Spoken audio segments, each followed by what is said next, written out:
Bismillahirrahmanirrahim. Assalamualaikum warahmatullahi wabarakatuh. Pada video ini kita akan mempelajari tentang annotations di Java. Annotation adalah sebuah fitur di Java yang memungkinkan kita untuk memberikan metadata ke source code kita. Tidak hanya itu, penggunaan annotation bersama dengan Java Reflection API bahkan dapat mengubah alur dari program kita. Ini seringkali dimanfaatkan untuk meringkas kode atau mengenerate kode secara otomatis. Ada beberapa annotation yang tersedia secara built-in di Java, seperti deprecated, override, suppress warnings, dan lain-lain. Beberapa annotation ini mungkin sudah pernah Anda gunakan sebelumnya, tetapi mungkin belum Anda ketahui apa sebenarnya yang dilakukan oleh annotation ini. Annotation deprecated digunakan untuk menandai bahwa suatu elemen seperti kelas, method, atau variabel sudah usang dan sebaiknya tidak digunakan lagi. Ini adalah contoh annotation deprecated yang digunakan pada suatu kelas. Perhatikan bahwa annotation ditulis sebelum penulisan kelas. Jika kita menggunakan IDE seperti NetBeans misalnya, maka nama elemen yang kita beri annotation deprecated ini akan dicoret seperti pada contoh ini untuk memperjelas bahwa elemen tersebut berstatus deprecated.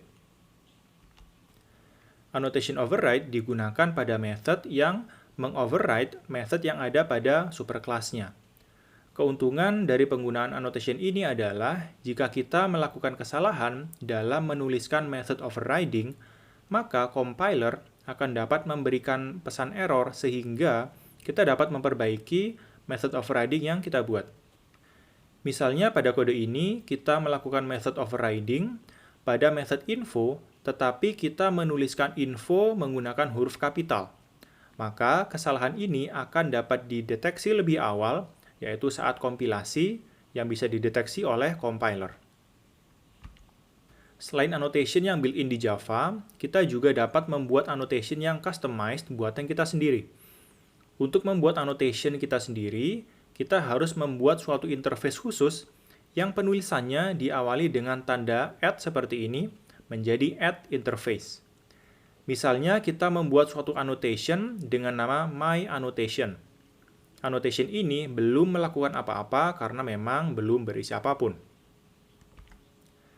Annotation tersebut kemudian dapat digunakan pada suatu elemen, misalnya kelas, method, maupun variabel seperti pada contoh ini. Untuk membatasi agar suatu annotation hanya dapat digunakan pada kelas saja misalnya, kita dapat menambahkan target element type seperti ini. Maka, penggunaan annotation tadi pada selain kelas akan menghasilkan compile error. Target juga dapat diberikan untuk beberapa jenis elemen sekaligus. Misalnya untuk membatasi agar suatu annotation hanya dapat digunakan pada kelas dan method saja misalnya, kita bisa menambahkan target element type dan element type.method.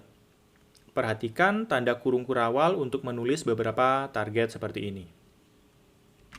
Ada 12 jenis tipe elemen yang dapat digunakan sebagai target untuk suatu annotation. Silakan Anda mencoba sendiri setiap tipe-tipe elemen ini. Kemudian, kita juga bisa mengatur bagaimana annotation disimpan oleh Java Runtime melalui @retention. Ada 3 pilihan di sini dan kita hanya dapat memilih salah satu saja. Jika kita memilih retention policy.source, maka annotation hanya akan disimpan di source code saja dan tidak akan ikut tercompile.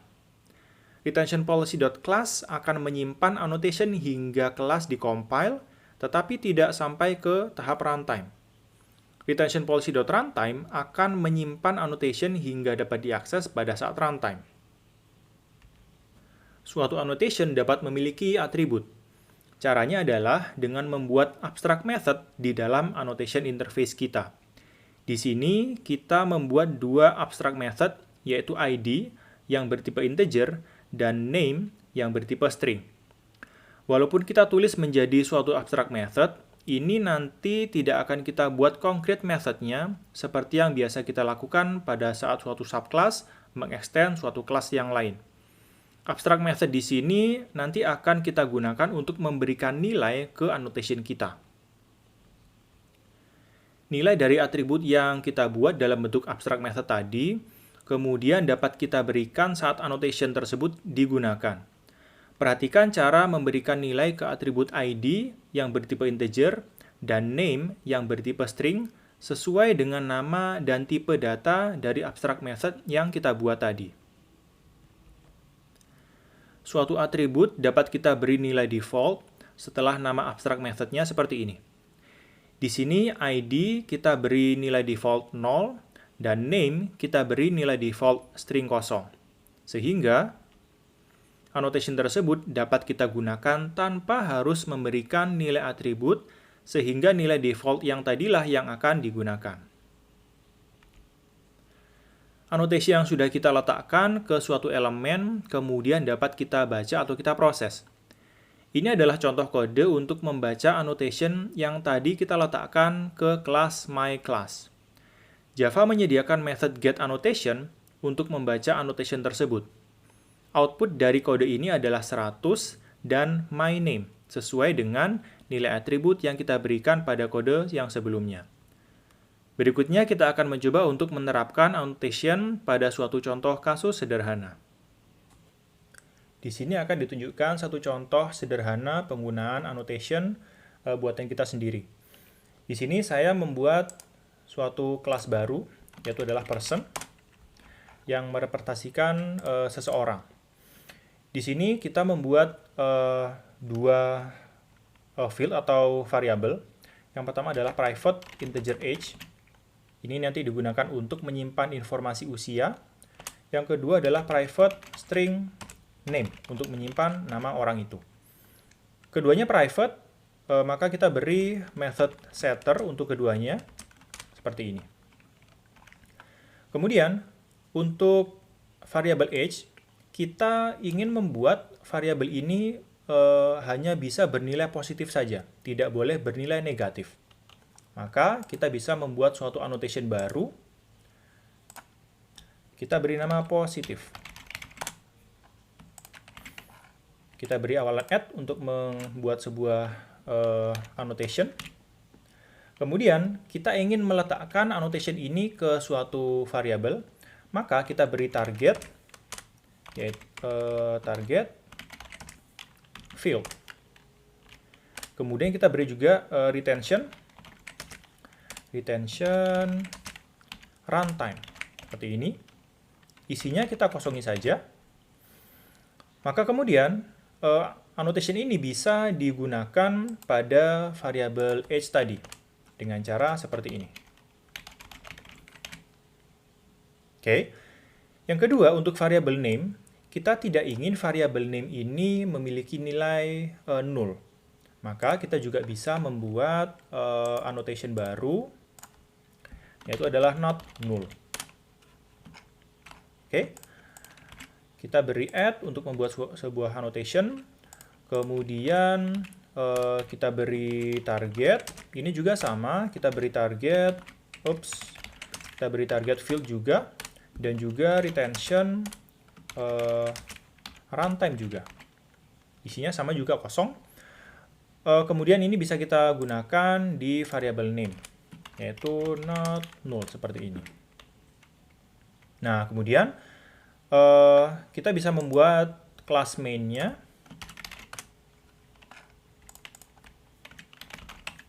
Oke, di sini kita buat variabel person dengan tipe person tadi. Oke, nah kemudian kita coba membuat data yang tidak valid, yaitu person. Kita beri nilai negatif untuk age-nya, misalnya minus 20. Yang kedua, person kita beri nama juga null, seperti itu misalnya. Nah, di sini saya sudah membuat sebelumnya sebuah kelas namanya adalah person validator. Isinya seperti ini. Kelas ini melakukan pengecekan terhadap apakah suatu variabel itu sesuai dengan yang kita harapkan tadi atau tidak. Untuk variabel age, apakah dia positif atau tidak. Untuk variabel name, apakah dia null atau tidak. Maka ini bisa kita gunakan di main kita, person validator, validate person. Maka ini kalau kita jalankan, nah di sini muncul error age must be positive. Jadi karena di sini age-nya kita beri nilai negatif, maka muncul error seperti ini. Begitu juga untuk name-nya kita beri nilai 0, maka dia muncul error name must not be null. Jika kita coba memperbaiki ini, minusnya kita hilangkan, kemudian kita coba jalankan, nah maka errornya tinggal satu, yaitu name yang masih null. Jika kita ubah juga di sini, kita beri name yang sesuai, yang valid, kemudian kita coba jalankan lagi, errornya hilang. Nah, itu adalah satu contoh bagaimana kita bisa menggunakan atau membuat sebuah annotation baru yang kita bisa aplikasikan ke kelas kita. Sekian video ini, mudah-mudahan bisa dipahami, dan terima kasih sudah menonton. Kita lanjut lagi ke video yang selanjutnya. Sekian, terima kasih. Assalamualaikum warahmatullahi wabarakatuh.